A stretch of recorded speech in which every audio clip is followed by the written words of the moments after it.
Daily. Taste the Daily.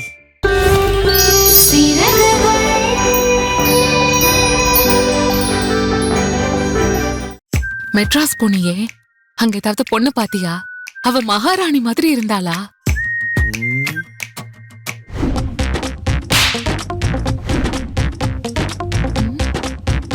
டேய் அக்கா, மகாராணி எல்லாம் பாக்கலக்கா.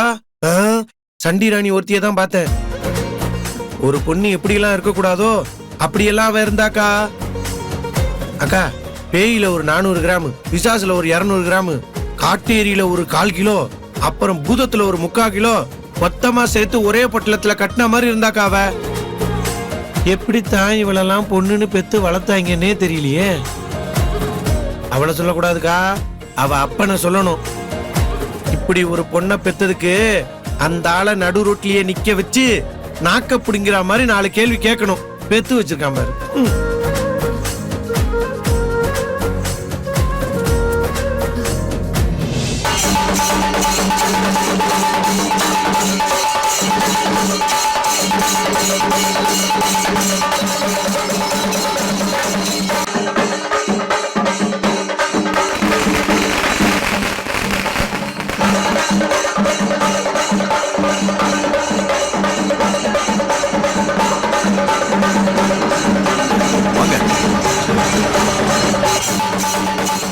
வாங்க. வணக்கம். இது புடிங்க. வாங்க மாமா.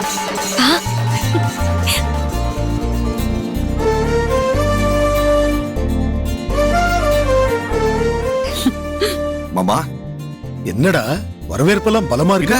வந்திருக்கிறது என் மாமாவாச்சே.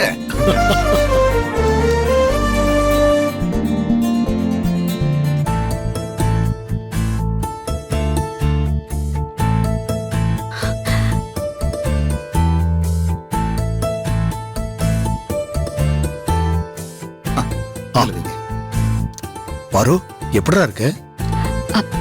ரொம்ப சந்தோஷமா இருக்கேன்பா. இல்லையம்மா, உன் முகத்துல சந்தோஷமே தெரியலையே. ஐயோ, அப்படிலாம் ஒண்ணும் இல்லப்பா, நான் சந்தோஷமா தான் இருக்கேன். என்னங்க நீங்க? நான் என்னமோ பார்வதிய வேற வீட்டு பொண்ணு மாதிரி நினைச்சு கொடுமைப்படுத்துற மாதிரி இவ்ளோ சந்தேகப்பட்டு கேக்குறீங்க. பார்வதி, சித்தி உன்னை டார்ச்சர் பண்றேனா? ஐயோ சித்தி, ஏன் அப்படிலாம் பேசுறீங்க? என் அம்மா இருந்தா எப்படி பாத்திருப்பாங்களோ அந்த அளவுக்கு என்ன நீங்க பாத்துக்கிறீங்க. பாத்தீங்களா என் பொண்ணு என்ன சொல்றானு? நான் தப்பா ஒண்ணும் கேட்கலம்மா. முகம் ஏன் டல்லா இருக்குன்னு கேட்டேன். அதுக்குள்ள என்னென்னமோ பேசுற.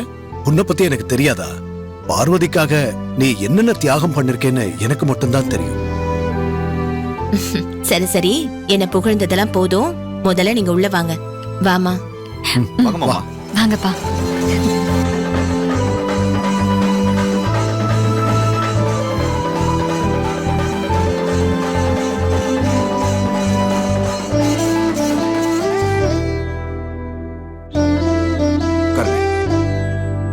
உட்காருமா. என்ன ஜோசியரே, இனிமே இங்கேயே செட்டில் ஆயிடலாம்னு முடிவு பண்ணி வந்திருக்கேன். என் கட்டம் என்ன சொல்லுது? உங்களை அழைச்சிட்டு வந்ததே அந்த கட்டம் தானே சார்? அது சரி. ஐயா, ஜோசியர்கிட்ட பேசி ஜெயிக்க முடியுமா?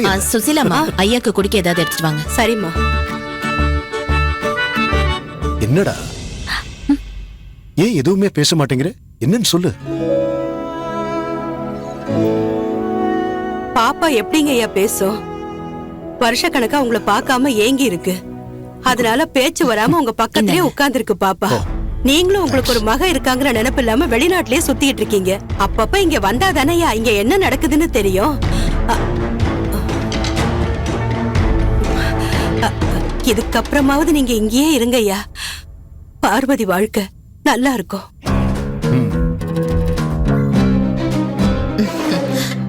பாத்தீங்களாங்க நம்ம சுசிலாமாவ? இவங்க அவங்க பிள்ளைங்களை கூட பெருசா நினைக்கவே மாட்டாங்க. எப்ப பார்த்தாலும் பார்வதி பார்வதின்னு இவளை பத்தியே தான் பேசிட்டே இருப்பாங்க. அப்படியா? ஆமாக்கா, நானும் கேட்கணும் தான் நினைச்சுக்கிட்டு இருந்தேன். சுசிலாமாவுடைய பிள்ளைங்க எல்லாம் மதுரையில தானே இருக்காங்க? ஆமாண்டா, பிள்ளைங்க பேத்தின்னு எல்லாரும் மதுரையில பத்திரமா இருக்காங்க. சரி, நான் போய் ஃப்ரெஷ் அப் ஆயிட்டு வரேன். நீங்களா ரெடி ஆகுங்க. ஒரு ஹோட்டல்ல வச்சு மாப்பிள்ளை வீட்டுக்காரங்களா மீட் பண்ணிட்டு வந்துடலாம்.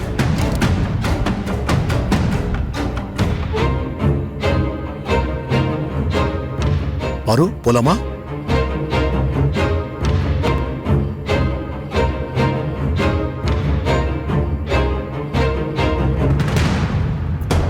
நீ கட்டினா என்னதான் கட்டிப்பன்னு சொல்லணும், இல்லனா உன்னை ஒண்ணும் பண்ண மாட்டேன், உன் அப்பனை கொன்னுடுவேன். பாரு, என்னாச்சு? வந்ததுல இருந்து ஒரு மாதிரியாவே இருக்கு. உனக்கு ஏதாவது ப்ராப்ளமா? இல்லப்பா, அப்படிலாம் ஒண்ணும் இல்ல. அப்ப நீ ஓகே தானே? மாப்பிள்ளை வீட்டுக்காரங்களை போய் பார்க்கலாம்ல?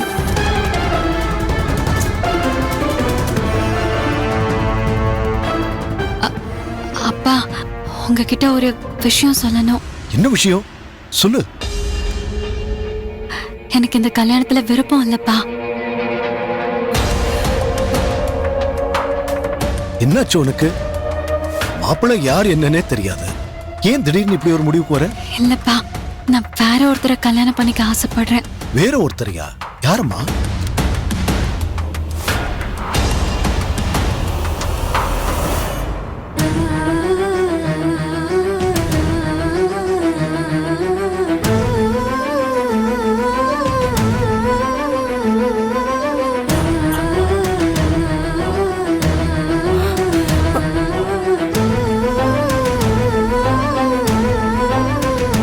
பார்வதி, என்ன இது முட்டாள்தனமா சொல்லிட்டு இருக்க? நான் எப்படி உனக்கு சரியா இருப்பேன்? இல்ல மாமா, எனக்கு உங்களை பிடிக்கும். அப்பா, நான் மாமாவை கல்யாணம் பண்ணிக்கிட்டா நல்லா இருப்பேன். என்ன மாமாக்கே கல்யாணம் பண்ணி கொடுங்க. என்னங்க யோசிக்கிறீங்க? பார்வதியோட மனசுல இப்படி ஒரு ஆசை இருக்கிறப்போ அதுக்கு நாம எங்க தடையா இருக்கணும்? அதுக்கும் மேல சொல்ல போனா பார்வதி என்னோட மக. அவளை கட்டிக்கிற உரிமை என் தம்பிக்கும் இருக்குல்ல. அப்பா, ப்ளீஸ் பா, எனக்காக ஓகே சொல்லுங்க. சரிம்மா, என்ன பொறுத்த வரைக்கும் உன் சந்தோஷம் தான் ஏன் சந்தோஷம். உன் விருப்பப்படியே உனக்கும் விக்ரமுக்கும் கல்யாணம் நடக்குமா?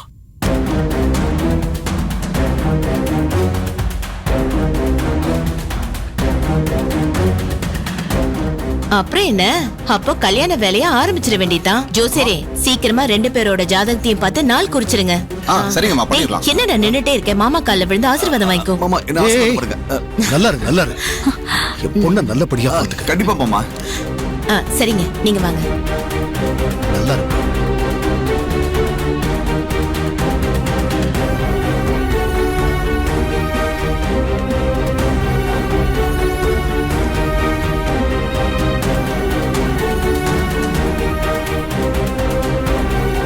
பார்வதி, கல்யாண வேலையை ஆரம்பிச்சிருவோமா?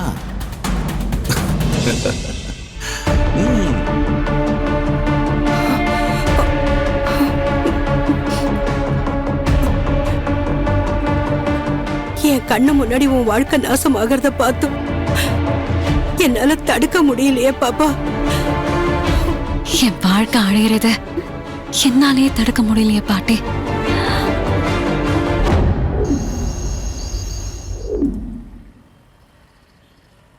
அக்கா, 500 ரூபா தானே கொடுத்தீங்க? 460 ரூபா போக மீதி 40 ரூபா. என்னடா பண்ற? மத்த காய்கறி எல்லாம் நாளை காலையில வந்துருங்க. சரிப்பா.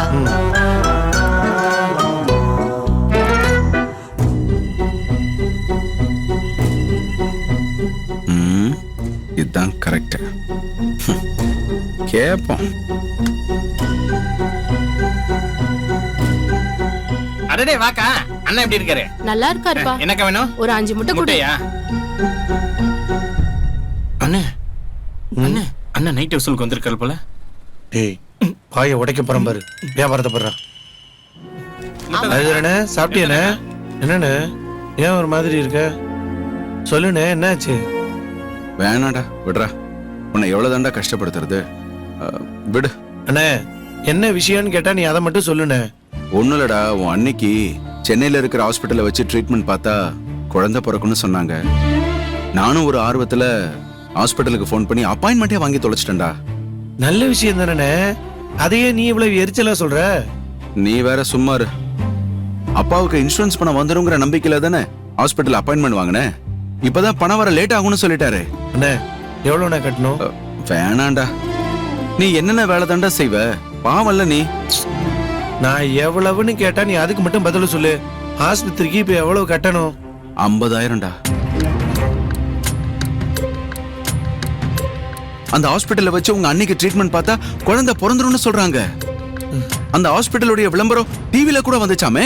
அண்ணே எனக்கு கொஞ்சம் டைம் கொடுண்ணே. நான் ஏதாவது முயற்சி பண்ணி பணத்தை ரெடி பண்ணிடுறேண்ணே. இல்ல தர்மா, நாளைக்கே கட்டணும்டா. அந்த ஹாஸ்பிட்டல்ல இருக்கிறவங்க மறுபடியும் டாக்டர் எப்ப வருவாங்கன்னு தெரியாதுன்னு சொல்றாங்க. நாளைக்கே கட்டணுமாண்ணே? ஆமாண்டா. சரிண்ணே, நான் ஏற்பாடு பண்றேன். நான் உன்னை ரொம்ப கஷ்டப்படுத்துறேனாடா. நீ இப்படி என்கிட்ட கேக்குறதானே எனக்கு கஷ்டமா இருக்கு. நீ முதல்ல போனேன், நான் ரெடி பண்றேன். சரிடா. தேங்க்ஸ். டேய், கடையை மூடணும். வெளியே இருக்க ஜாமான்லாம் எடுத்து வை. எடுத்து வைக்கிறாங்க.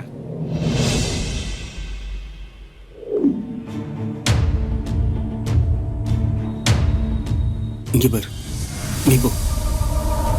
ஓ 420, 450. நீ என்னாச்சு? ஏன் அழுதுகிட்டு இருக்கீங்க? நீ ஏண்டி நான் பாட்டு பேசிட்டே இருக்கேன், மரியாதை இல்லாம நீ இங்க வந்து நின்னுட்டு இருக்க? ஐயா சாமி, நீங்க என் பிள்ளைங்களுக்கு ஒண்ணு பண்ண வேண்டாம். நான் என் அம்மா வீட்டை கூட்டிட்டு போயிடுறேன். அவங்க என் பிள்ளைங்களை படிக்க வச்சுப்பாங்க. அண்ணே முதல்ல என்ன பிரச்சனைன்னு சொல்லுங்க. தாராளமா கூட்டிட்டு போ. என்னால ஃபீஸ் கட்ட முடியாது. பசங்களை கவர்மெண்ட் ஸ்கூல்ல தான் சேர்க்க போறேன். அண்ணே இப்ப நீங்க என்ன பிரச்சனைன்னு சொல்ல போறீங்களா இல்லையா? நீங்க பாட்டுக்கு சண்டை போட்டுக்கிட்டு இருக்கீங்க. அது ஒண்ணும் இல்ல தர்மா, லேண்ட் ஒண்ணு பேசி முடிச்சேன். அது கமிஷன் தொகை கொடுத்தாங்க. திடீர்னு அந்த பாட்டி லேண்டை விற்க மாட்டேன்னு சொல்லிட்டான். வாங்கின கமிஷன் வச்சு 2 பசங்களுக்கும் ஃபீஸை கட்டிட்டேன். அண்ணே ஸ்கூல் ஃபீஸ்னு சொல்லி தான் அண்ணன் கிட்ட 60,000 வாங்குனீங்க. ஏய், இன்னைக்கு பிரைவேட் ஸ்கூல்ல எவ்வளவு ஃபீஸ் தெரியுமா? 2 குழந்தைகளுக்கும் சேர்த்து 2 லட்சம் வருது. டேய், நீ உன் வேலையை மட்டும் பாரு. அண்ணே நீ முதல்ல விஷயத்த சொல்லுண்ணே. அதான் தர்மா, அந்த கமிஷன் காசு திரும்ப கேட்கறானுங்க. நான் அப்பாவோட இன்சூரன்ஸ் காசு இன்னைக்கு வந்துடும் நம்பிக்கையில வாக்கு கொடுத்துட்டேன். அவனுக்கு என்னடானா நாளைக்குள்ள காசு கொடுக்கலன்னா போலீஸ்ல கம்ப்ளைண்ட் பண்ணுவேன் அது இதுன்னு மிரட்டுறானுங்க. அதான் ஸ்கூல்ல ஃபீஸ் கட்டணும்ல, அந்த காசு திரும்ப வாங்கி அவங்கள்ட்ட கொடுத்துட்டு பசங்க 2 பேரும் கவர்மெண்ட் ஸ்கூல்ல சேர்த்துலாம் சொல்ல கத்துன்னு கத்துறாங்க நொன்னி. அண்ணே அவங்கள்ட்ட நீ எவ்வளவு வாங்கியிருந்த? 50,000 தான் தர்மம். பிள்ளைங்க படிப்பு விஷயத்துக்கு கூட செலவு பண்ணலன்னா எதுக்கு பெத்துக்கணும்? என்னால முடியாது. நாளைக்குள்ள அந்த பாட்டி காசு தரலனா அவன் போலீஸ்ல கம்ப்ளைண்ட் அது இதுன்னு போயிடுவான். என்ன நாளைக்கே கொடுக்கணுமா? ஆமா தர்மா. சரிண்ணே, நான் ஏதாவது ஏற்பாடு பண்ண முடியுமான்னு பாக்குறேன். அதெல்லாம் ஒண்ணும் வேணாம் தர்மா, நீ எவ்வளவுதான் செலவு செய்வ? அண்ணே இது பிள்ளைங்க படிப்பு விஷயம்ண்ணே, இதுலலாம் கௌரவம் பார்த்துக்கிட்டு இருக்க கூடாது. நீங்க போங்க, நான் ஏதாவது ஏற்பாடு பண்றேன். அண்ணி என்ன சண்டை வந்தாலும் உங்க அம்மா வீட்டுக்கு போறேன்னு மட்டும் தயவு செஞ்சு சொல்லாதீங்க. இனிமே சொல்ல மாட்டேன் தர்மா.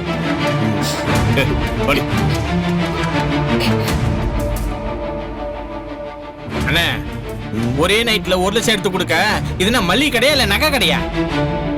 நான் சொன்னா கேட்கவும் மாட்டேன், அம்மா சொன்னாலும் கேட்க மாட்டேன். அண்ணே 1000 2000 பரவாயில்ல, 1 லட்சம்னா ரொம்ப அதிகண்ணே. அதிகம்தான், ஆனா கேக்குறது என் அண்ணன்களாச்சேடா. உன்னெல்லாம் திருத்தவே முடியாது. நீ கடையை மூட்டிட்டு போ, நான் தூங்க போறேன். காமாட்சி, எங்க அண்ணனை நீதான் காப்பாத்தணும். என்ன பண்றதுனே தெரியல, போன.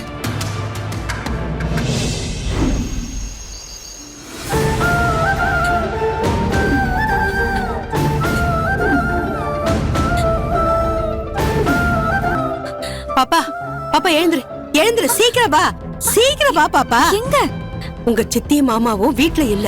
இதுதான் சரியான நேரம். உங்க அப்பா கிட்ட போய் இங்க நடக்கிற கொடுமை எல்லாத்தையும் சொல்லிடு. வா வா. பாட்டி, அது என்ன பாப்பா யோசிச்சிட்டு இருக்க? சீக்கிரம் வா, இல்லன்னா இந்த ராட்சசி வந்துட போறா. வா வந்து சொல்லு. வா பாட்டி, பாட்டி வா. பாட்டி, பாட்டி சொன்னா கேளுங்க. பயப்படுறதுக்கு ஒண்ணு இல்ல. இப்படி ஆயுசுக்கும் பயந்துகிட்டே இருப்பியா? இப்ப நீ உண்மையை சொல்லலன்னா இதுக்கப்புறம் எப்பவுமே நீ உண்மையை சொல்ல முடியாது. வா உங்க அப்பா கிட்ட வந்து சொல்லு. வா வா. பாட்டி, இங்க பாரு, நான் இங்கே நின்னு உங்க சித்திய மாமா வராங்கன்னு பாத்துக்கிறேன். நீ போ. யாரும் வரல, நீ போ போ.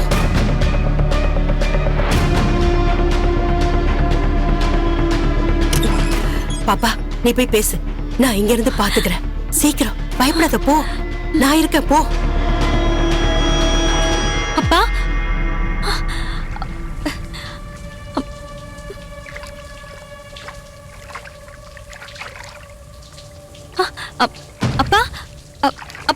வந்துட்டீங்களாப்பா? அப்பா கொஞ்சம் சீக்கிரமா வாங்கப்பா, உங்ககிட்ட ஒரு முக்கியமான விஷயம் சொல்லணும். அப்பா டைம் இல்ல, சித்தியும் மாமாவும் வந்துட்டாங்கன்னா என்னால பேச முடியாது. நீங்க நினைக்கிற மாதிரி நான் இந்த வீட்ல சந்தோஷமாவே இல்ல. சித்தியும் மாமாவும் என்ன ஒரு வேலைக்காரி மாதிரி தான் வச்சிருக்காங்க. இப்ப நான் இருக்கிறதெல்லாம் வெறும் வேஷம், வெறும் நடிப்பு. நீங்க இல்லாத நேரம் என்ன ரொம்ப கொடுமைப்படுத்துறாங்கப்பா. அது மட்டும் இல்ல, எனக்கு இந்த கல்யாணத்துல சுத்தமா விருப்பம் இல்ல. நான் மாமாவை கட்டிக்கலன்னா உங்களை கொலை பண்ணிடுவேன்னு மிரட்டுறாங்க. அதனாலதான் இந்த கல்யாணமே வேண்டாம் நான் சொல்றேன். எனக்கு இந்த கல்யாணத்துல விருப்பமே இல்லப்பா.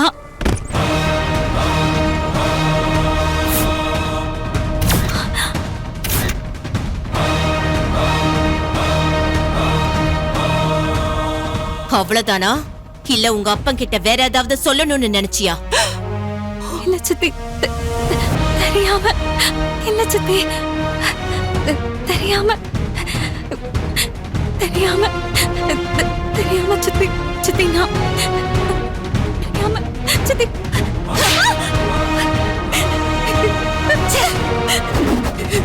ஹேய், நான் அவ்வளவு தூரம் சொல்லியும் உன் அப்பன் கிட்ட உண்மையை சொல்லலாம்னு நினைக்கிறியா? அக்கா என்னாச்சு?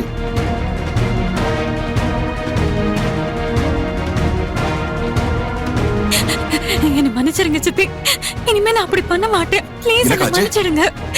இந்த கொழுப்பெடுத்த கழுத நான் குளிச்சிட்டு இருக்கும் போது அவங்க அப்பான்னு நினைச்சு எல்லா உண்மையும் சொல்லிட்டு இருக்கா. அந்த ஆளு மட்டும் இவ சொன்னதெல்லாம் கேட்டிருந்தா இந்நேரம் நீயும் நானும் இந்த வீட்லயே இருந்திருக்க முடியாது.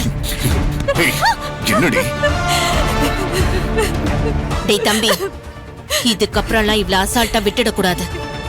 அடுத்து செய்ய வேண்டியதை சீக்கிரமா செஞ்சு முடிக்கணும். ஏற்பாடு பண்ணிடலாமா? ஏய் இங்க பாரு, இந்த சொத்து எங்க கைக்கு வரணும்னு தான் நாங்க இவ்வளவு பொறுமையா இருக்கோம். இங்க பாரு, நீ நாங்க சொல்ற பேச்சு கேட்டு நடந்தா உயிராவது இருக்கும், இல்ல அடிச்சு காணா பணமாக்கிடுவேன். ஜாக்கிரதை. சொத்தெல்லாம் நம்மளோட பேர்ல ஈஸியா கூட மாத்திக்கலாம். ஆனா இவள கொன்னா நமக்கு ஒரு யூஸும் இல்ல. இவ அப்பனை கொன்னாதான் இவ அடங்குவா. சித்தி ப்ளீஸ் சித்தி, வேண்டாம் சித்தி. இனிமே இந்த மாதிரி நான் எந்த தப்பும் பண்ண மாட்டேன். நீங்க என்ன சொல்றீங்களோ நான் அதை மட்டும் செய்யறேன். தயவு செஞ்சு அப்பாவை மட்டும் எதுவும் பண்ணிடாதீங்க சித்தி. இனிமே நான் அப்படி எதுவும் பண்ண மாட்டேன் சித்தி. ப்ளீஸ் சித்தி, இனிமே நான் எதுவும் பண்ண மாட்டேன். ஹேய், இங்க பாரு, கடைசியா உன்னை ஒரு டைம் மன்னிச்சு விடுறேன். திரும்ப இந்த மாதிரி ஏதாவது நடந்துச்சு உங்க அப்பனுக்கு என்ன ஆகும்னு எனக்கு தெரியாது. போடி.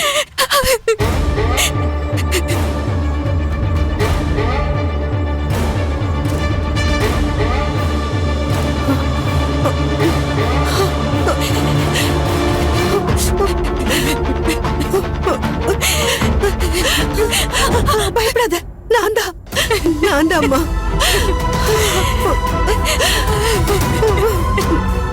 என்ன மன்னிச்சிரு பாப்பா. உங்க சித்தி வந்ததை நான் கவனிக்கவே இல்லை. இன்னும் வரலன்னு நினைச்சுதான் நான் அப்படி சொன்னேன். எனக்கு எதுவுமே வேண்டாம் பாட்டி. எங்க அப்பா மட்டும் உயிரோட இருக்கணும். நான் இந்த நரகத்திலேயே வாழ பழகிக்கிறேன்.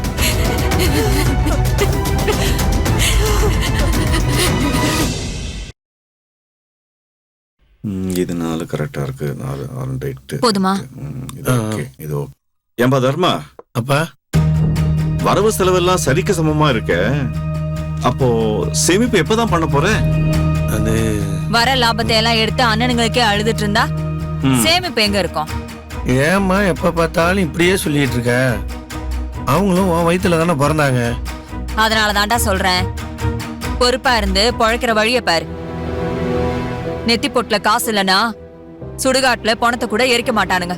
உனக்கும் கொஞ்சம் சேர்த்து வச்சுக்கோடா. நாளைக்கு நாங்க இல்லாதப்போ அதுதானே உன்னை காப்பாத்தும்.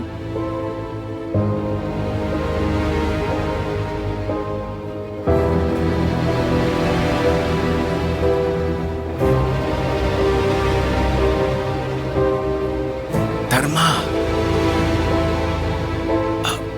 பணம் என்னாச்சு? கஷ்டம்டா.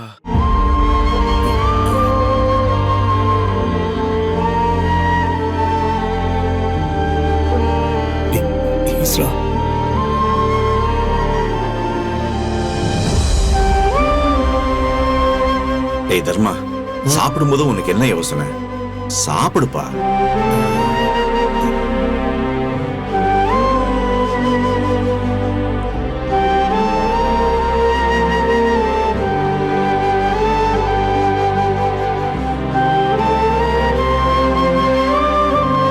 அம்மா உங்ககிட்ட நான் ஒண்ணு கேட்டா செய்வியா?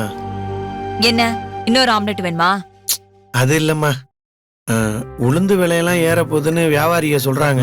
காசு இருந்துச்சுன்னா இன்னைக்கு விலைக்கு நம்ம மொத்தமா வாங்கி வச்சிடலாம். விலை ஏறும்போது நம்ம வித்தோம்னா ரெட்டிப்பு லாபம் கிடைக்கும். நல்ல விஷயம் தானடா. ஆனா இதுக்கு நான் என்ன உதவி செய்ய முடியும்? நான் வேற என்னம்மா கேட்க போறேன். இப்ப மொத்தமா வாங்கி போடணும்னா கையில காசு கொஞ்சம் அதிகமா தேவைப்படும். அதனால உன் கம்மலை நீ கழட்டி கொடுத்தனா 2ல இருந்து ஒரு 3 மாசத்துக்குள்ள நான் திருப்பி கொடுத்துருவேம்மா. இந்தா. என்ன நம்பி நீ.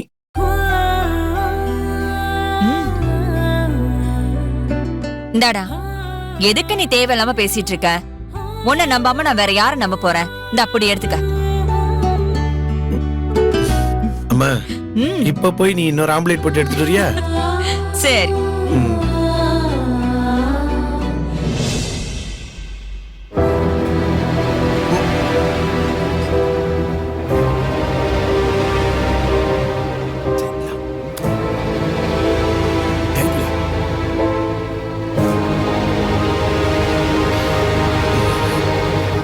தர்மா, அப்பா நல்லவனா இருக்கலாம், தப்பு இல்ல. ரொம்ப நல்லவனா இருக்காதடா. புரியும் நினைக்கிறேன்.